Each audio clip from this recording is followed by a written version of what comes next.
खबर शामिल करते हैं हासलपुर से। हमारे नुमाइंदे ज़फ़र अब्बासी की रिपोर्ट के मुताबिक थाना सिटी हासलपुर का निक्का थानेदार बाबर शाह की इजारादारी 1 माह गुजरने के बावजूद हमारे मुल्ज़म गिरफ्तार नहीं कर रहा। दरिंदगी का निशाना बनने वाली साजिदा बीबी का अपने अहले खाना के साथ रो रो कर इंसाफ का मुतालबा।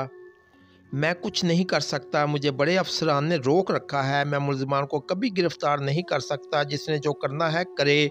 करप्ट राशि पुलिस अफसर बाबर शाह का मौक़िफ़। उबाश लड़कों के हाथों दरिंदगी का निशाना बनने वाली साजिदा बीबी ने अपने अहले खाना के साथ सरापा एहतजाज करते हुए बताया कि मुझे 3 उबाश लड़कों ने ज़बरदस्ती अपनी हवस का निशाना बनाया है, जिस पर थाना सिटी में मुकदमा तो दर्ज कर लिया गया और आज तक मुल्ज़िमान को गिरफ्तार नहीं किया गया, जबकि बाबर शाह ASI हमसे 70,000 रुपये भी ले चुका है। अब हमारे मुल्ज़िमान गिरफ्तार करने की बजाय हम पर सुलह के लिए दबाव डाल रहा है।